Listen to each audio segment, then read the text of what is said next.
Louisiana versus all y'all. Jarrett Roser with a familiar face, Tyler Batiste, NBA managing editor of The Athletic, which is a title that I did not get correct when he filled in on an episode of Podnas at some point. Also, folks that are fans of Podnas know that he's a big Philadelphia Eagles fan. And so a lot going on this month for Tyler with the Super Bowl in New Orleans back in the home state. The Eagles get the win. We're fresh off of NBA All-Star weekend, midway point-ish, a little bit past it of the NBA regular season. And what some folks may not know is that Tyler is the foremost SNL fan and historian of Louisiana natives. We tried to get Punky Johnson on to talk this week, but she was unfortunately unavailable. And so we got Tyler instead, and I'm sure he's going to do great. But how are things, man? If you ever have Punky Johnson on without me, like that might be the end of our nearly 18-year friendship if you get an SNL alum on to talk. I'm doing well, man. As you talked about, it's been a pretty exciting February for me personally. Went to New Orleans to see the Super Bowl, had some fairly decent company while doing that. And yeah, can't wait to run it back for Mardi Gras here coming up soon. I believe I wore a green and white shirt for this bullshit. You know, it's funny. Like I didn't even think about putting on like an Eagles shirt or an Eagles sweatshirt. I could have done a wardrobe change before we got started, but I'm in the hoodie that I started the day with, and it's been a decent day so far, so I'm gonna keep riding that out. This is my third recording today, and so 3 different color changes of Louisiana versus all y'all shirt for folks that want to check out the Shopify. There's some options out there depending on what you support. If you're Andre Sam and Ty Davis Price's moms, Andrea and Stacy, and you want an Eagles colored shirt that says Louisiana, we got you covered. I should have one of those. So that could be the second shirt you bring me when I see you in about 10 days. All right, we'll see how it goes, man. Sure.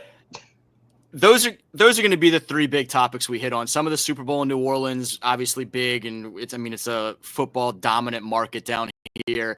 The NBA All-Star weekend is fresh as far as sports things go, but it's kind of to some degree like if a tree falls in the forest and no one's around to see it sort of thing. People do not pay enough attention or as much attention to the NBA All-Star game as I think. What if the tree falls on Uncle Phil and he's or whatever? So deep Fresh Prince cut. I hope at least 4 people got out there. Yeah, I'm sure we're going to have certainly 4 listeners or watchers or whatever. And so if your mom is watching, Miss Crystal, I hope you caught that reference. You might be one of them. And then obviously SNL with its 50th season anniversary episode Sunday night, which was something else that the All-Star game had to compete with this year. I don't know what order you want to take these things in, but I mean, dealer's choice essentially. Oh man, I don't want to do that. I'm kicking it back to you. This is you're the main partner here, so you lead the conversation. I will just say too, like the All-Star game also had to compete with the Daytona 500 was going on in the earlier part of the day, and that's just a really big sports day overall. So I'm not sure what the Venn diagram is for people who like watch and have a strong relationship to the Daytona 500. And the NBA All-Star game, I know at least one person, one of my good friends does. Shout out to Reggie. But they also had to compete with that. Eyeballs are eyeballs. So you're just kind of competing for attention no matter where it's coming from. So that was probably something that they had to deal with too. I went into Sunday thinking I was going to figure out how to watch some NBA as well as SNL 50, and instead got a FaceTime call from my nieces asking for money for school for some sort of fundraiser. Butchered the sales pitch, but I still somehow ended up over there and out $100 anyway. And so I spent Sunday doing that and had to play catch up on some of these things later on. But you said you didn't want to pick which one, but I think you kind of naturally led into the All-Star game with some of the conversation about the competition there for eyes. And so let's just go there. That's your career anyway. Talk us through this weekend, where All-Star weekend is now for the NBA. I think most of the content coming out of the weekend ends up being, how do we fix All-Star Weekend? How do we make it a bigger event? How do we draw more of that market share that is divided? And this year in particular is a week after the Super Bowl, and so folks that were traveling or worn out or whatever, like I was for the first half of the week from the Super Bowl come down. Or there's just a lot going on both before, during, and after NBA All-Star Weekend, and I don't think they've done a great job through the years of holding the attention that it seems like when we were younger was a little bit more of a spectacle. Yeah, I mean, before we get into that, let's circle back. Like, are either of your nieces selling Girl Scout cookies? Because if they are, no. okay, You would have already gotten the text about that. Yeah, okay, cool. I just want to make sure I want to do my part to help out there. So if no, this was a straight cash grab. Okay, all right, yeah. I was gonna say if it was like a Girl Scout cookie situation, then I will happily contribute to that for sure. Yeah, man, I think you're right. Like I think even with all the talk about the format change for the actual game itself, and we keep calling it a game, but it was actually 3 games. It was a mini tournament where you had four teams playing 3 games to 40 points to try to kind of tweak the format and tweak what happened last year when the winning team hit, I think 211 was the final score for the All-Star game last year. I admire that they're trying to do things differently and trying and at least saying that like, okay, what the maybe the standard wasn't really working. We used to have like the team LeBron versus team Giannis or team Durant, whatever it was a couple years ago. They went back to the East-West format last year, obviously the mini tournament this year. The interesting thing is that we had a story on The Athletic earlier today by our Joe Varden and a couple of other reporters compiled some thoughts from some players over the weekend at the Bay Area. And we didn't talk to every player. Obviously, it's a pretty small sample size, but a lot of there wasn't as much anti-tournament format as you might have expected based on like what the social media chatter and what the public perception largely has been. A couple of guys had some, pretty thoughtful comments about, what could be done to tweak the game. Some people suggested a U.S. versus world format. Some guys were pretty honest about just like making it worth more money or more money at stake and just kind of incentivizing the players that way.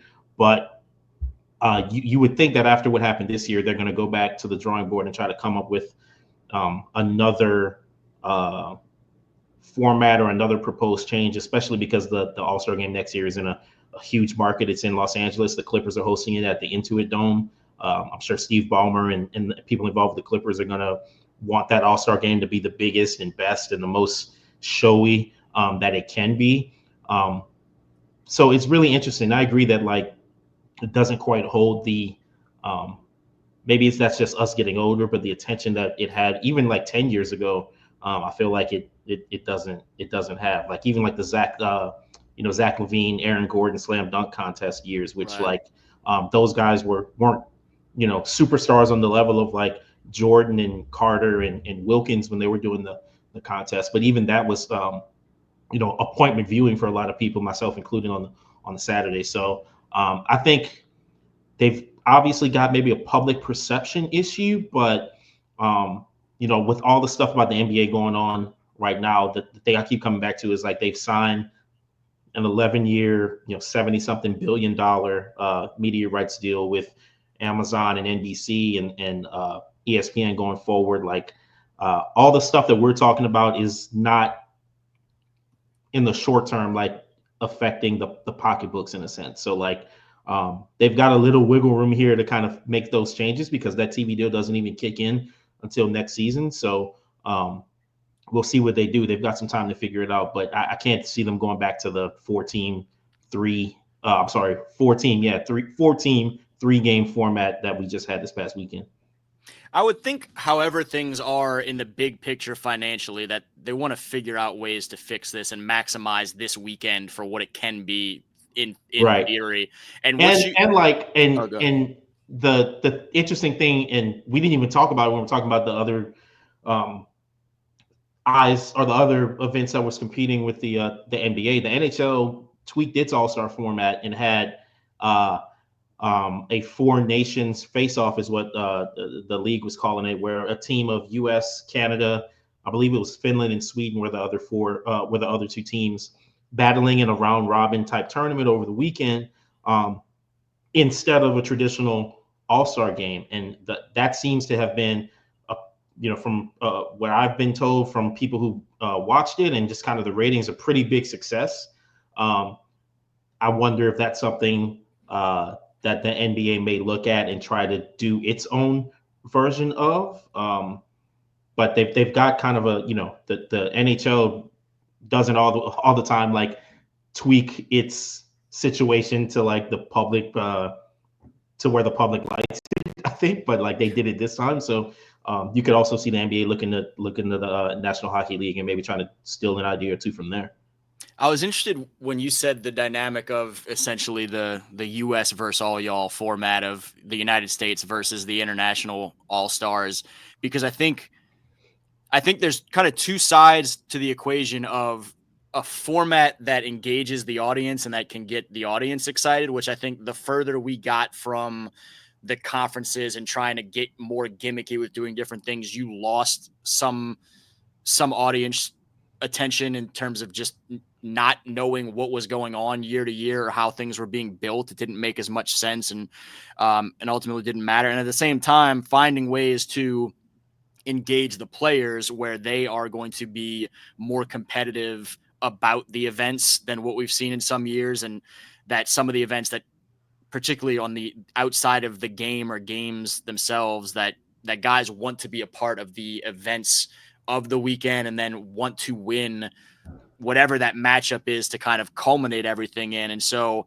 whatever capacity that is, East versus West probably doesn't mean a whole hell of a lot to the players as they change teams more and more in modern NBA than ever before, but some sort of bragging rights of where you're from. And then, I mean, the financial piece is going to end up needing to be a piece of it as well. And I don't know if there's a way, if you don't go the national versus international route, if there's an opportunity for some sort of home court advantage that I know some people have tossed around, but some kind of capacity like has to change in terms of that, even just from the player engagement standpoint. But in some of the interviews you guys got for that story, just kind of framing how All-Star Weekend was going overall, where did the player buy-in and player drive to make this be what it could be, I guess, stack up, I guess, from your perspective or the reporter's perspective in terms of the buy-in from the players? Yeah, I mean, I think if I recall, the question was framed like, was the new All-Star tournament a good idea? And I think we had 16 or 17 players respond, and if I'm not mistaken, 12 said yes. Now, again, some of that might have been compiled before like the public reaction to it. Some of it may have been on the Friday and Saturday, but SGA, I believe, said he'd like to just see kind of a pickup game. I think Darius Garland basically highlighted the part of having the rising stars involved and said that he liked that, kind of gave the younger guys a chance to sort of be a part of it. And then when we asked them about the easiest way to maybe convince players to care a little bit more, for lack of a better term, the more incentives came up. It seemed like it was a financial thing. Some guys mentioned the home court vantage point. I think Darius Garland just said straight up like $1 million per player or something. Like he was very clear about what he thought would make. All right, you win the All-Star game, you get $1 million. That would make it something that no doubt those guys would maybe try to compete a little bit more for. Wembanyama, I think, suggested the U.S. versus world format. So it seems like they're obviously not unaware of what the public talk and the social media perception is. A lot of those guys have only been all-stars when we've had these like various tweaks and stuff. Like not everybody is a Anthony Davis or LeBron or even like a guy who was an all-star 6-7 years ago. So they're kind of used to the constant talk about the different changes. I think maybe as we get a little bit further and further away from it and we start looking at next year, maybe some of the actual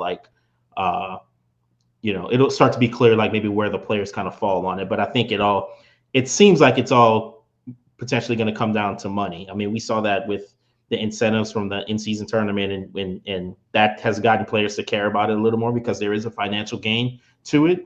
Um, Now the difference is like for the All-Star game, obviously, because of most of the time, like these players who are All-Stars are already making 25, 30, 35 million dollars, whereas the in-season tournament, guy at number 12 on the bench for the Bucks might only make $1 million per year. And so if he's making half his salary or even more than that, whatever the incentive is, that's like pretty decent, like I won't say life-changing money, but it's a pretty big stimulus package for going out and winning the in-season tournament. So like I said, they've got some examples of what they've done over the past few years, what the talk was this year compared to last year, what the NHL has done. You've got to think that, especially going forward with the new TV deal, I'm not sure who's going to have the All-Star festivities, but once those factors come into play, there's going to be some really tough conversations about how to make it something that's engaging and make it something that people just can't turn away from, no matter if the NHL or the Daytona 500 or SNL is having a special going on at the same time. Segue. Okay, well let's do it. Let's jump. No, we don't have to. I'll just say I made it a point to do that. I was proud of that. I appreciate the lobbing message.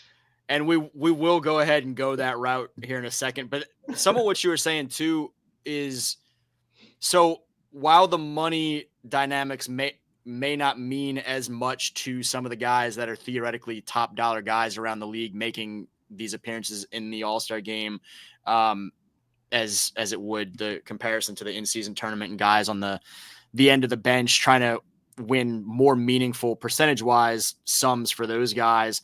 I think part of that becomes interesting for if you could find a way to maneuver the rosters well enough for it to matter from a home court advantage standpoint, because at some point, as much as Darius Garland may want another $1 million, if the Cavs are number one in the East and the game has home court advantage on the line for East versus West, and he's out there loafing in the fourth quarter because it's just an All-Star game and he's not getting a mill, I feel like Mobley and Mitchell and company back in Cleveland, elsewhere on the court or whatever, are on his head in a hurry about trying to figure some of those things out.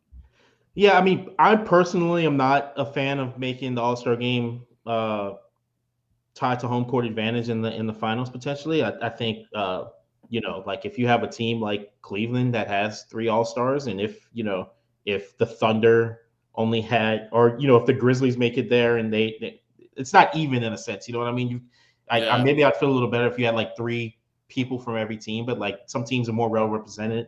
I think the regular season should maybe, I don't want to say mean something, but I think that's just kind of what the home court should kind of be tied to. I wonder. I don't know. I got a lot of thoughts in my head. I'm trying to streamline them.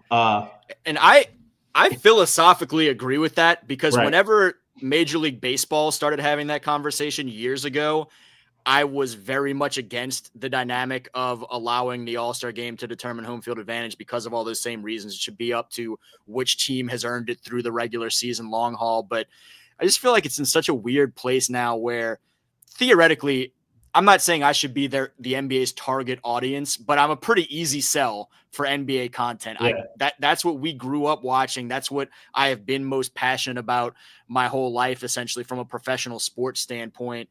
And so the fact that I have such a difficult time caring or prioritizing is less than ideal. And so I feel like they're in somewhat desperate measures point, at least as far as the All-Star game itself or All-Star weekend itself is concerned. And so if that's somehow what it took to snap some things into place, then I guess it would be something I'd be worth exploring. I mean, it's almost like they should have maybe like like some sort of caucus or like a coalition of the willing to like sort of, this All-Star game problem is not specific to the NBA, right? The Pro Bowl. Correct.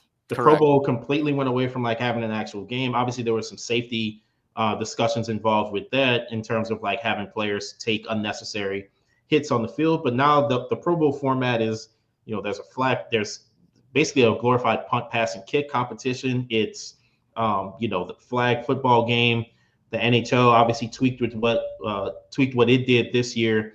So maybe there is something to be said for like the commissioners of uh, not only those four sports, but looking at WNBA and some of these other sports that have had successful All Star weekends, getting everybody together in a room and saying like, hey, what works for you and what doesn't, and like how can we, not have a kind of the same All Star festivities for every sport, but you can just get people in a room and kind of see what worked, what doesn't, and what might work for you and what definitely won't work for you. So When you said coalition of the willing, I thought you just meant like 20 people like us who have varying levels of involvement and investment, but are fans in some capacity and or media.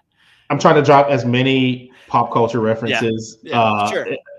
throughout that make sense as possible in our conversation.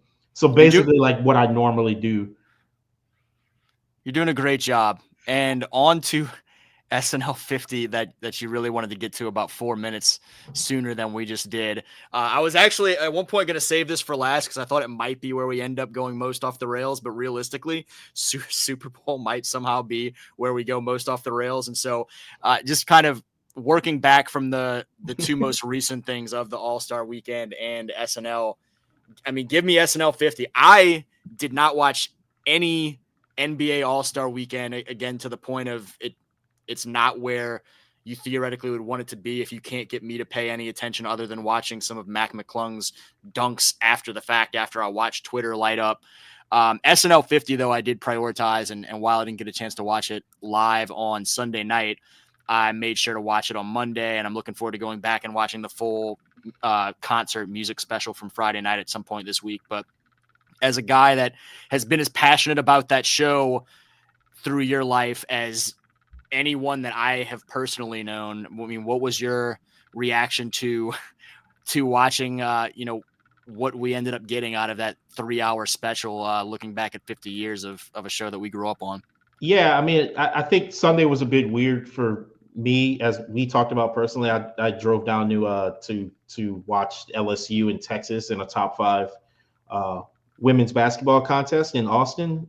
Drove down from Dallas for the day because that was an afternoon tip. So I was kind of getting back home when everything was getting started, NBA and SNL. Like you mentioned, I we all grew up on SNL, but I've always loved the production behind the scenes aspect of like putting together a new show every week. I kind of always equated it to like putting together a newspaper, which was has been my job for a lot of my career. Like you have people writing, and you have you're almost picking things to highlight and picking. It's almost like picking sketches. And Lorne Michaels has that great quote where he says, we don't go on because the show's ready. We go on because it's 11:30. And you feel that way when you're in the newspaper world. Like sometimes you look at the section and you're like, yeah, we've had better, but it's deadline. And then you sometimes look at it and say that we got a lot of good stuff for people tomorrow. So I don't know if that's how my brain connected to it at an early age and then ended up doing this, but I've always kind of married the two personally. So I thought the show was pretty good. I think they did a good job of like weaving in. I don't know if you can hear the ambulance Oh building yeah. back here. Yeah, Oh, sorry. I didn't know what type of siren it was. I'm just hoping everyone's okay. Yeah, I can't see out the window at this point, but it looks like it's past. Might be a fire truck. There's a fire station not that far from here. But anyway, yeah, I mean, I thought they did a good job of sort of like uh, having the cameos and not having highlighting the current cast too, like which I think was something that it's pretty easy to have a show to put on a show like that and like not have any inclusion of the people who are currently on it. But they did a pretty good job of weaving in a lot of the current cast in terms of some of the more popular sketches that have happened recently. I'm always a sucker for sort of the Q&A with the audience thing where you can just get a bunch of people to have a 30-second bit for in the middle of the show, which Tina Fey and Amy Poehler did. Always a treat to see Eddie Murphy, who I think is probably on my SNL Mount Rushmore personally. And some of the surprises obviously were expected, but other ones like I don't know if you saw the Meryl Streep showing up as Kate Mm-hmm. McKinnon's mom, which like she was like committed to the character, and it really didn't look like she was reading cue cards when she was doing it, which was like the most Meryl Streep thing I think you could anticipate. So, uh, yeah, I thought it was a damn good show, a pretty good weekend too in terms of the concert that aired on Peacock on Friday. Which, if you haven't checked it out, I think you said you were going to check it out. The all the documentaries that they did leading up to it. If you're a fan of the show, I think it was a pretty good encapsulation of like uh, what makes that show fun. Even some of the miscues, like there was a sketch I think where the mic was the Bronx beat sketch. If you watched it, somebody's mic was not working, and you could hear the hair like on the microphone, and Hmm. the boom mic is trying to like get extra sound, and just some of the things that happen with live TV. So yeah, man, I thought it was fun. I've seen a lot of the clips, rewatched a lot of the clips online. We'll probably continue to do so until there's a new episode in a couple weeks. I think you hit on a lot of the things that stood out to me, particularly in terms of most most amusing parts. I guess the Q&A, Ryan Reynolds standing up and them asking how he's doing. He's like, "Oh, I'm good. Why? What have you heard?" Yeah.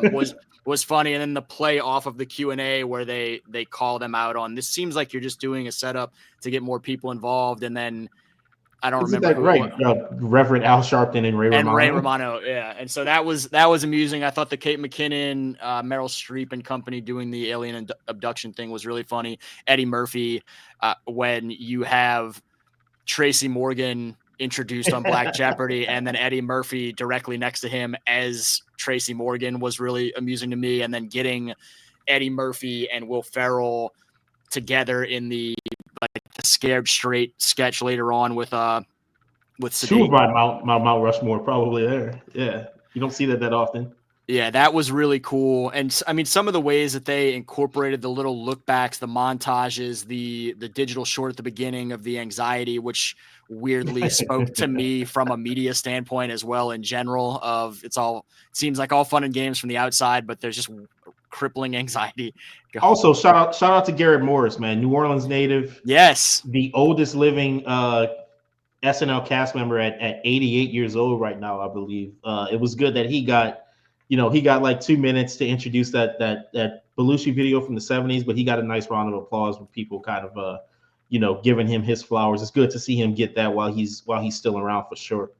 I was very excited to see Garrett Morris when they came back to him and introduced the "Don't Look Back in Anger" clip, and that kind of leads to one of my other takeaways. Was I feel like there were certainly moments through it where I was amused and laughed, but there were so many moments that I just felt more emotional. And I mean, you know me well enough to know nostalgia is way too strong. With the force of nostalgia within me is way too strong in general, but It's almost as crippling as the anxiety.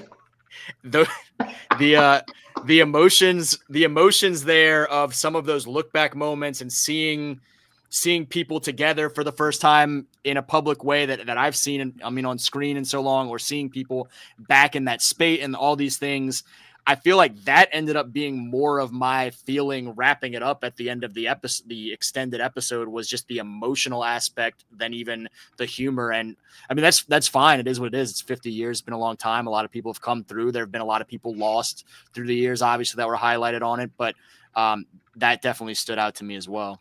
Yeah, I mean it's a variety show, right? And I think that like the variety means comedy, it means music, it means news, it could mean emotion. Like that's all part of like the different feelings. I think if you're watching, if you're watching a show like that, or if you're reading like a newspaper, sometimes you see an opinion column, sometimes you get hit with some news, sometimes there's a dumb feature about a dog or something. Like it's a whole lot of variety and just kind of giving you almost like a buffet of entertainment options. I thought I agree with kind of what you said. I thought one of the biggest things was just like the people the non-cast members and the people who have either had SNL experiences or just like major celebrities just kind of being in that room with each other. The one that stood out to me was when Jack Nicholson introduced Yeah.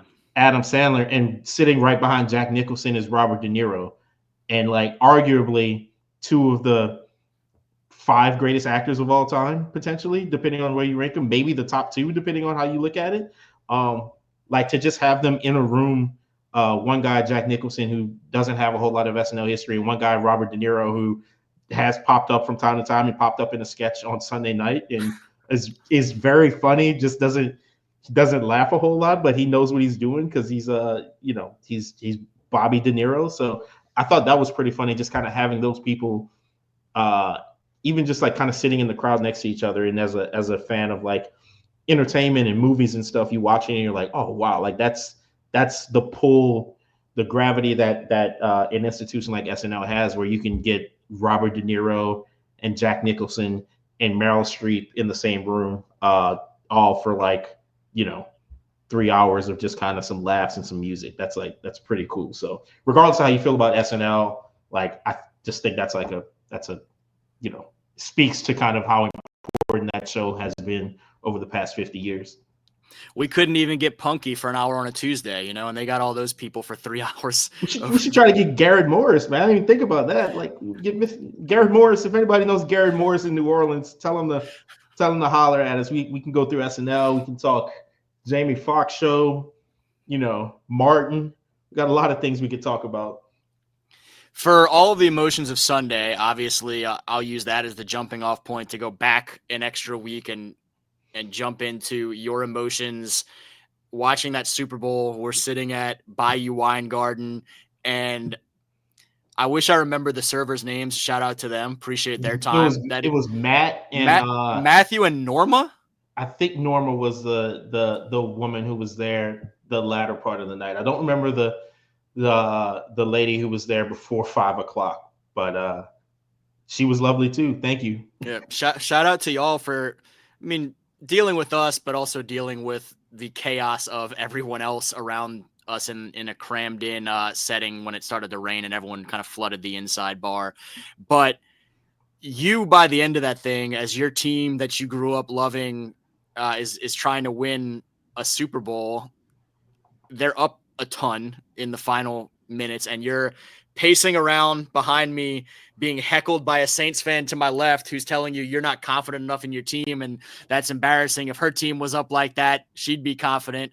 Talk me through what it was like to be back in your home state and to watch your team beat the team that was going for NFL history with a three-peat, and to do it in the fashion they did, which was flat out dominant pretty much from the outset, where despite the concerns of, it's always Andy Reid, it's always Patrick Mahomes, we can't count him out, they really left little doubt from a pure football standpoint for 4 quarters.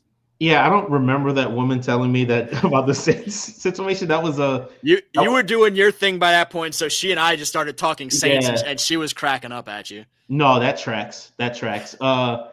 Yeah, man, it was fun. Like that's an understatement, but as I grew up an Eagles fan just because I loved watching Donovan McNabb when he was in college at Syracuse on those like random Monday night football games from time to time that they would pop on in the fall and or Thursday night or whatever off night it was, and then just kind of watching him immediately be impactful on the Eagles and not seeing that many black quarterbacks out there. I kind of immediately gravitated toward him. I tell people it could be worse because if this happened a year later, I could be probably a Falcons fan because I would have seen Michael Vick and maybe thought the same thing. But I'm fine with my choices. I thought they worked out pretty well. And as you know, as soon as I saw that they were going to be playing in New Orleans, it was a reason to get back to Lafayette to see my family, a reason to get over to New Orleans and see friends, very close friends, and you. And yeah, man, like I don't regret not going to the game just because it would have been a lot of money and I wouldn't have known anybody in there and I would have been just like freaking out by myself, which it was much better to freak out with you and our good friend Dejanay Green and Matt and Norma and whoever that woman was we were talking to.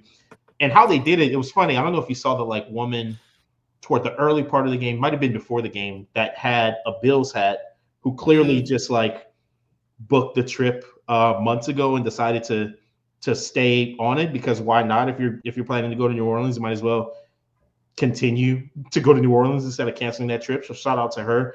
And I told her, I said, if the Eagles going to win, they're going to like blow them out. Like I just don't trust a close game going Philadelphia's way. But if they win, it's going to have to be sort of like when Tampa Bay beat the Chiefs back in the early part of 2021, the COVID season, like just kind of a straight beat down. We're the better team.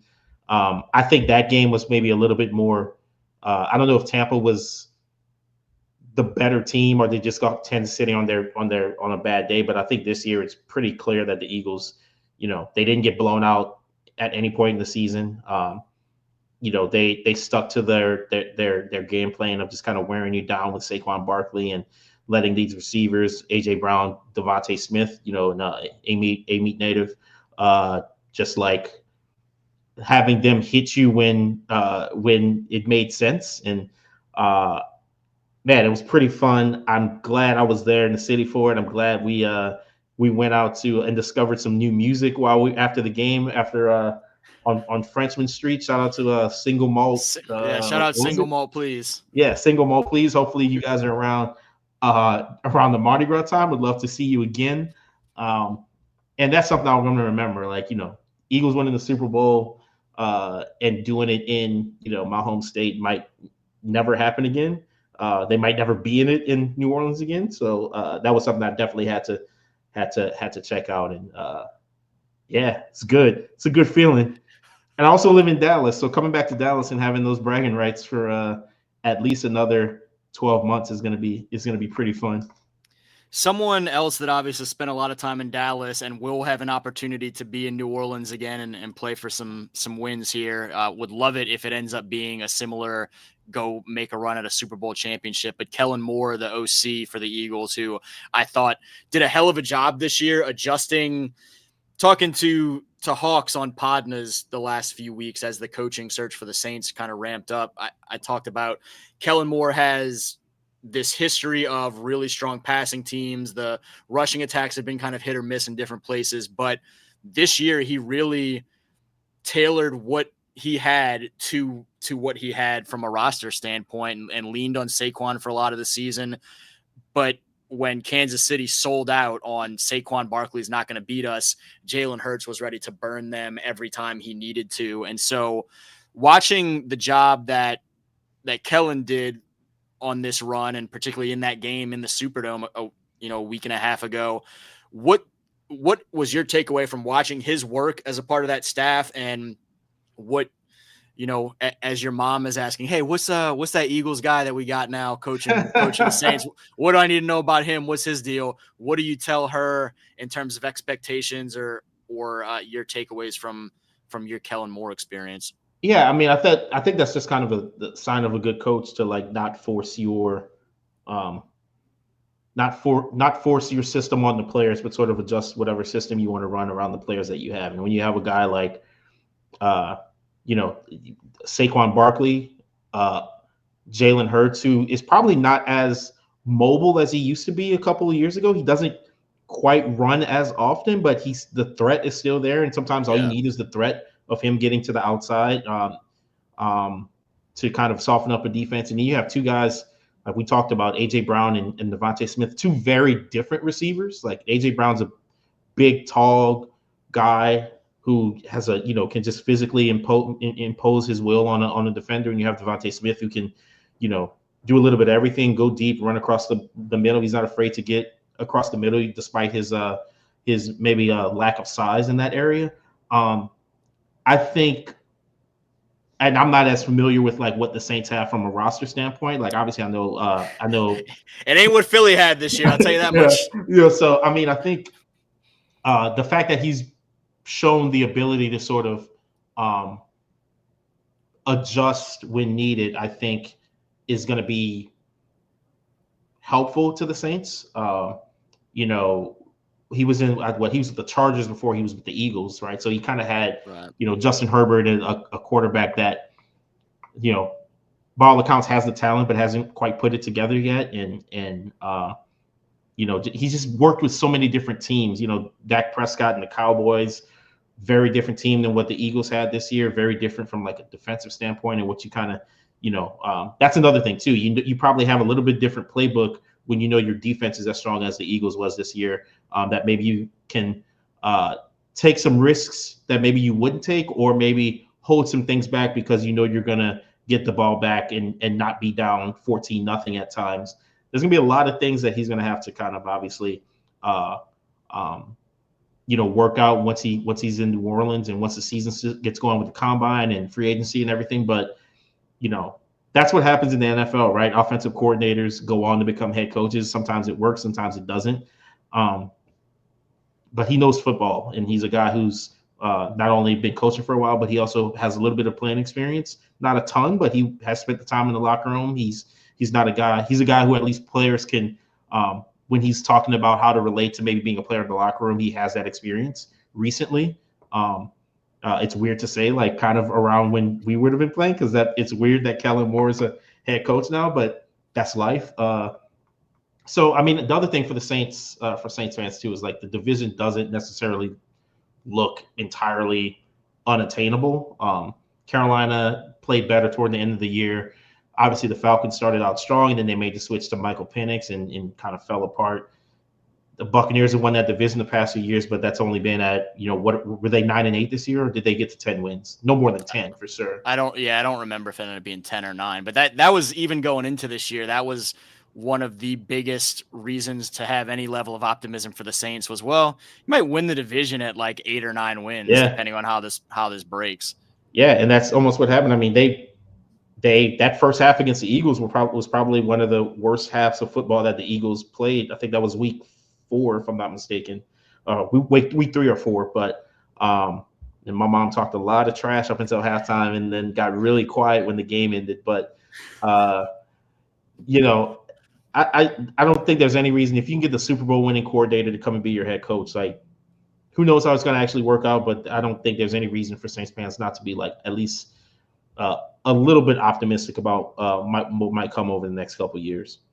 Well, we were largely excited for you to get your Super Bowl, and so I know that when the Saints get a chance to get back there, you'll be right there with all of the Saints fans rooting for a Saints Super Bowl as well. Yeah, I'm sorry, you broke up there. What? I did not, and I know I didn't. No, that's not the case, man. That's not gonna happen. Sorry, love Louisiana as much as I love Louisiana and LSU. I just don't really care for the football team. I remember where I was when the Saints won the Super Bowl, in my apartment in Houma, Louisiana, and the people celebrating outside. Heard a couple of guns just being fired into the air. And I just sat in my apartment, I think, silently eating pizza, shaking my head after that Tracy Porter interception return for a touchdown. I hope Saints fans experience that at some point, but I hope I don't see it. I don't know what that means. He's Tyler Batiste. For better or worse, if you have issues with him or any opinion articles you've seen recently, or if there's a trouble with your crossword puzzle, you can email him at tbatiste@LSU. He's Tyler Batiste for The Athletic, the NBA managing editor, which I got right both times this time, so that's great. Eagles fan, congratulations on that. SNL fan, congratulations on that. I guess you didn't do anything, but thanks for your time. Yeah, thanks for your time. Looking forward to seeing you again here in about a week for Mardi Gras as we build on the momentum enjoyed through Super Bowl weekend with Matthew and Norma. And if you see us in the green Louisiana versus all y'all shirts, please come by, say hello. There you go. He's Tyler Batiste. I'm Jarrett Roser. This is Louisiana versus all y'all. Thank y'all for tuning in.